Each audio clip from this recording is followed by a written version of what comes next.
Louvado seja nosso Senhor Jesus Cristo. Nós vamos trabalhar São Pedro Damasceno. Vamos trabalhar hoje a quinta, que é curtinha, e a primeira parte da sexta contemplação, nosso 10º encontro. Vamos passar com Pedro Damasceno meditando esse caminho de aperfeiçoamento da vida na vivência da fé em Cristo. Nós temos o nosso quinto conhecimento, quinta contemplação. O profeta chama de conselho este quinto conhecimento, no caso aqui, está se referindo ao profeta Isaías, capítulo 11, versículo 2, o profeta chama de conselho este quinto conhecimento que, como foi dito, ao final das Beatitudes, nos permite conhecer a natureza e as transformações das criaturas sensíveis.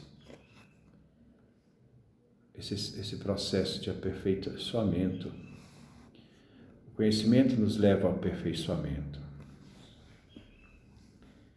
Elas provêm da terra e retornam à terra.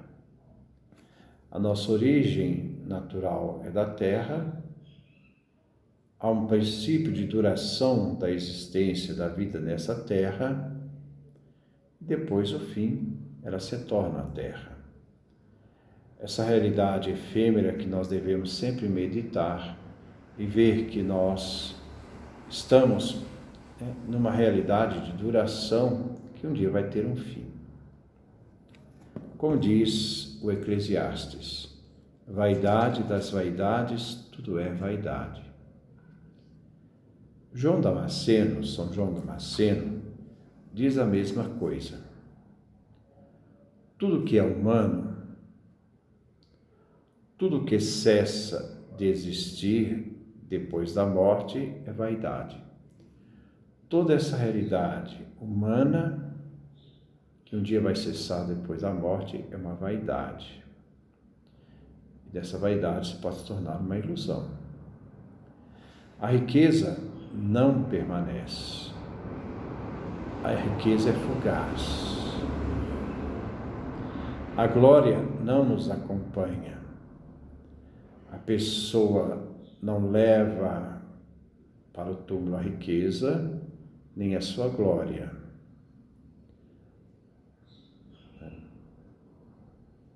Todas essas coisas desaparecem quando chega a morte.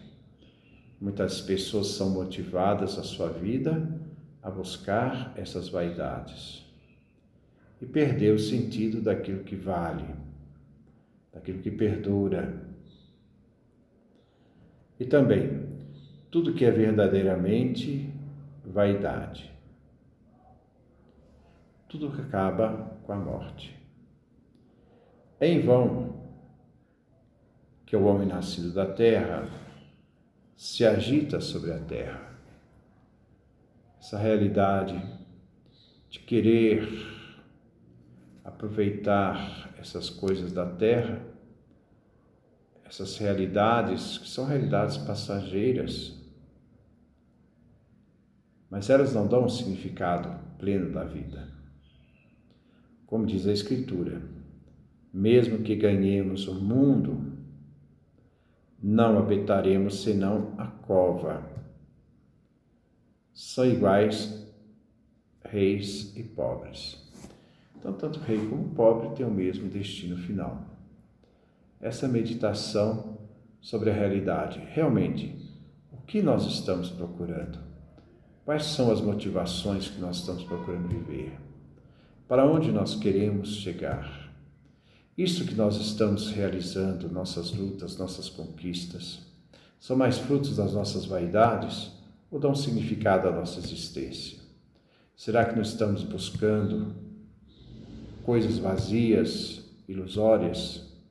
São perguntas que nós devemos fazer diante dessa realidade que muitas vezes as nossas escolhas são mais frutos de vaidade, mas tudo aquilo que nós possamos construir das vaidades, não vai existir nada. Um dia vai acabar. A sexta contemplação, o sexto conhecimento. Ao alcançarmos a impassibilidade, recebemos o sexto conhecimento, que é o conhecimento mais profundo, que se chama força, dinamis,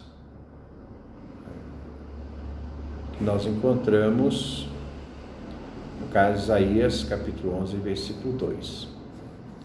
Então começamos a olhar impassivelmente para a beleza das criaturas sensíveis, ver a natureza com os olhos da impassibilidade, isto é, ver a natureza, a realidade humana, ver tudo que nós temos, existe nesse mundo, né? As realidades dessa beleza das criaturas sensíveis, vendo que isso tudo é passageiro. Há uma beleza que revela a beleza divina, mas nós não podemos apegar a essas belezas porque elas são passageiras. O jovem, às vezes, se apega à sua força, à sua realidade humana, ao seu físico, mas isso tudo é passageiro. Um dia vai murchar, um dia vai acabar. Ver a natureza com outros olhos, não com os olhos procurando vivenciar dessas vaidades, dessas realidades que não levam a nada. Então, começamos a olhar impassivelmente para a beleza das criaturas sensíveis, porque sabemos que um dia essas criaturas sensíveis vão acabar. Elas não permanecem, elas envelhecem e acabam. Todos os pensamentos têm 3 estados. Então vamos ver quais são os estágios dos pensamentos. Primeiro, o humano. Segundo, o demoníaco. Terceiro, o angélico. Então, são esses 3 estágios, 3 estados dos nossos pensamentos. O estado humano é quando no coração surge o simples pensamento das criaturas. Pensamos no homem, no ouro, em qualquer criatura sensível. Vemos a realidade das coisas como são. Isso aqui é um ser humano, isso aqui é ouro. Vê as realidades naquilo que elas são. Né? O estado demoníaco é uma mistura de pensamento com paixão. Pensamos no homem, então vemos o ser humano.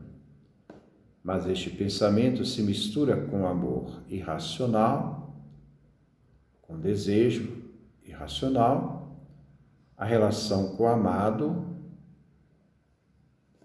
não passa por Deus, mas passa pela sedução. Isto é, você, vê o ouro. Você não vê a realidade simplesmente deste pensamento humano de ver o ouro. Você começa então a ter necessidade de cobiçar o ouro. O pensamento demoníaco, você começa a atribuir ao ouro uma realidade que ela não tem e começa a se absolutizar a partir da sedução daquele ouro, como também a sedução da pessoa. Você não vê a pessoa como um ser daquilo que ele é, mas aquilo que você deseja dele. Pensemos no homem, mas este pensamento se mistura com o amor racional e a relação com o amado não passa por Deus. Você não vê as coisas com a realidade da natureza que Deus deu às coisas. Ou ainda, o pensamento vem misturado com uma raiva confusa. Você vê o ser humano, mas dentro de você existe uma raiva sobre aquele ser humano que você vê. Com rancor ou reprovação.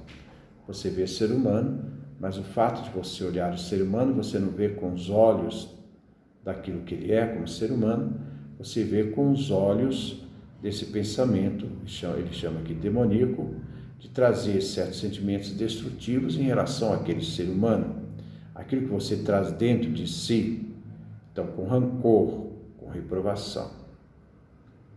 Da mesma forma, pensamos no ouro, misturado a ele a avareza, o roubo, a cobiça, ou a aversão e a blasfêmia em relação às obras de Deus.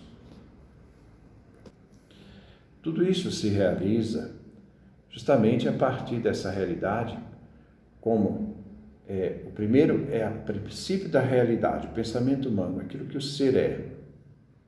O segundo é a realidade como nós dispomos diante dessa realidade, esse pensamento, ele chama de demoníaco, porque nós desvirtuamos e sempre estamos carregados com essa realidade destrutiva em relação àquilo que nós percebemos. Então nós somos capazes de ser seduzidos por essa realidade, que é uma realidade onde nós criamos esses valores.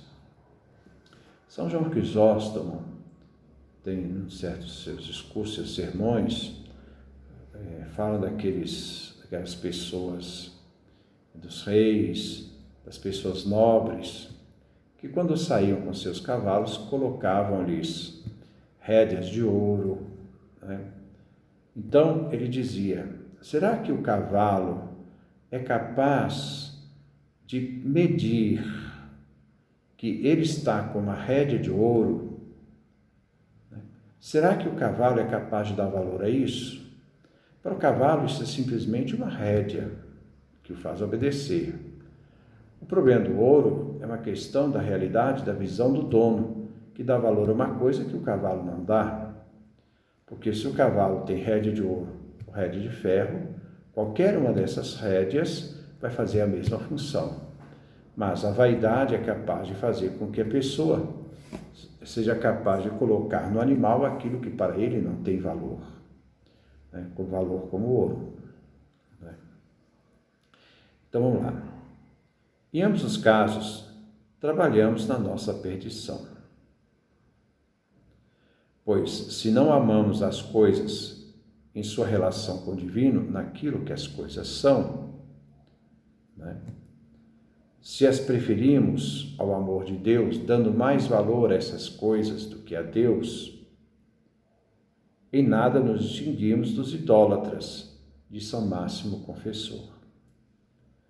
E também, se nós as odiamos, se não consideramos que elas sejam boas, nós provocamos a cólera de Deus.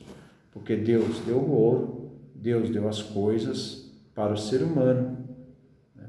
Mas deu o ser humano para que sejam valorizadas naquilo que elas são, não naquilo que nós, os valores que nós damos e acrescentamos aquilo, segundo a nossa vaidade, segundo a nossa,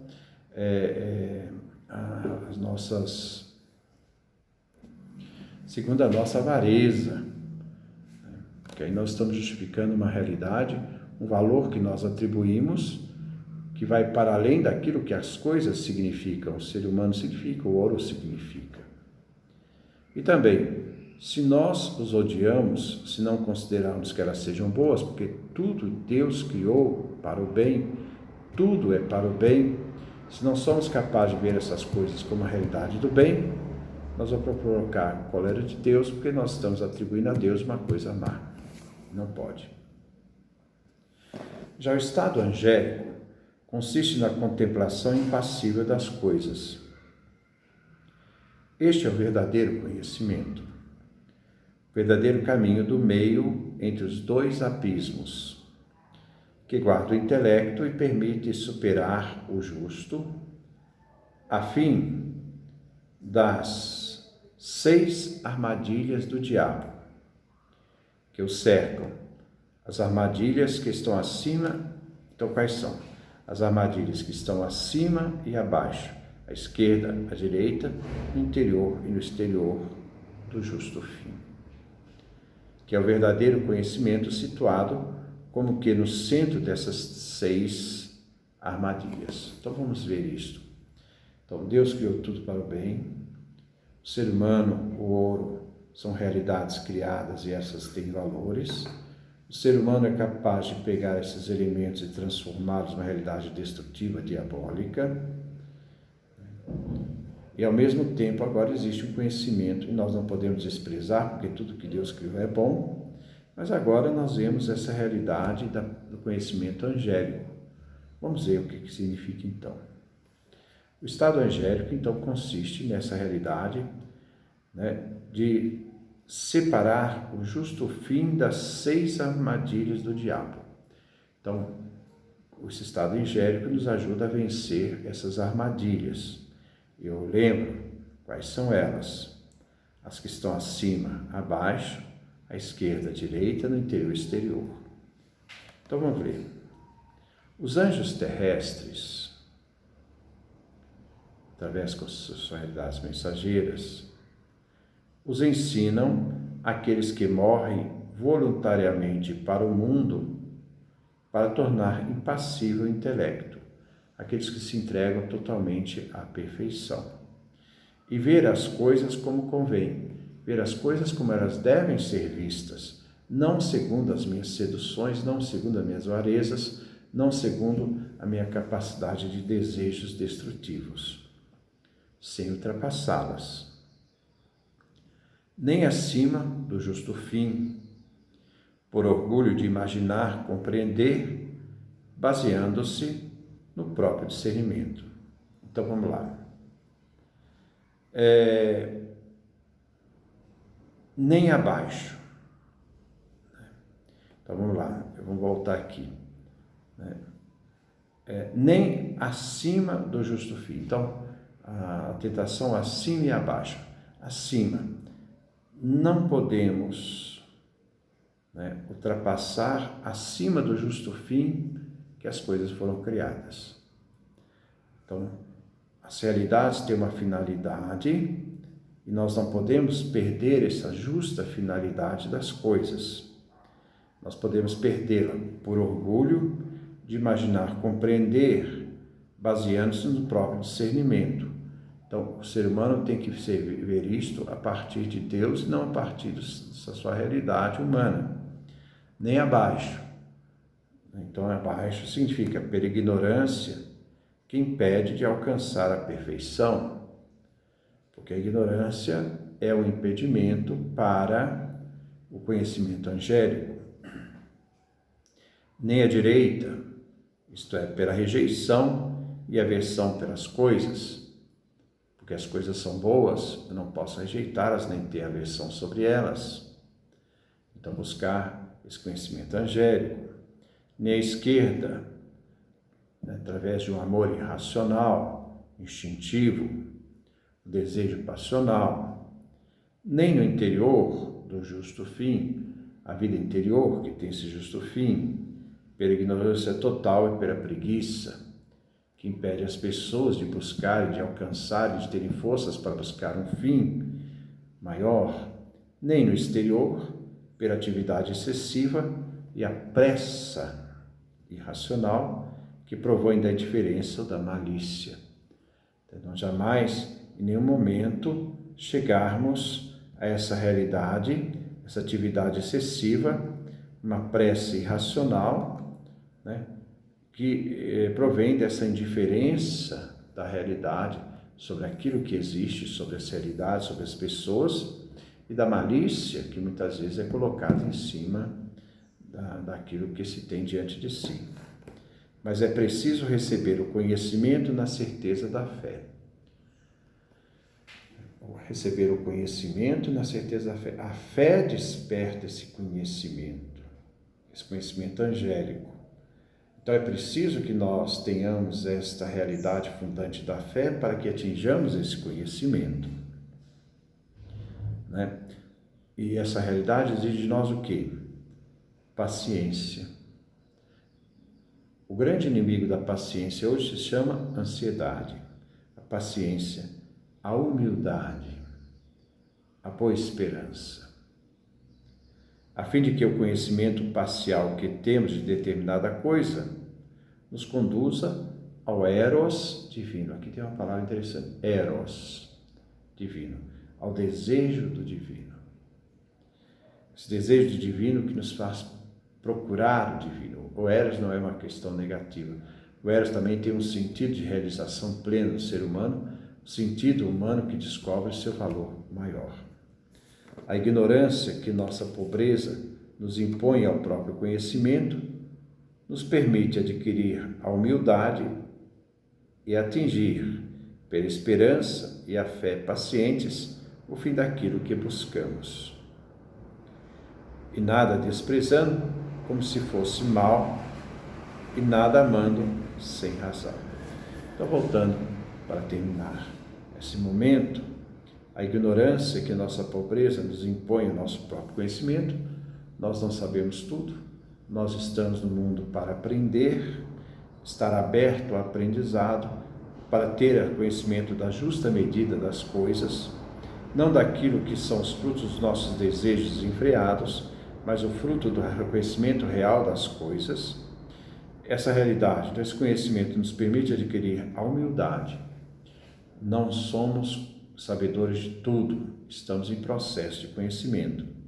E atingir, então o objetivo final é atingido pela esperança, que nos lança para frente, e a fé, que nos sustenta na caminhada do hoje.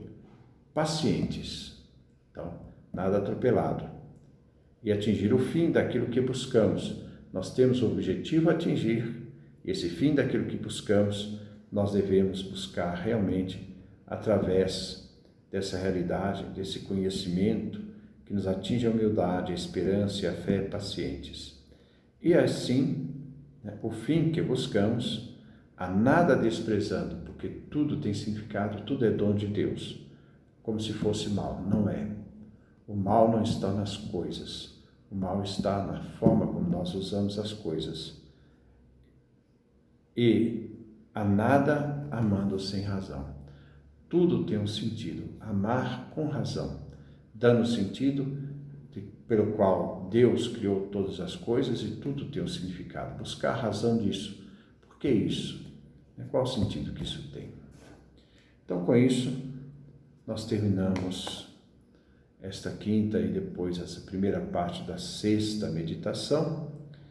Depois nós vamos continuar essa nossa meditação no nosso próximo encontro. Que Deus nos dê a sua graça, a sua bênção, a sua face resplandeça sobre nós.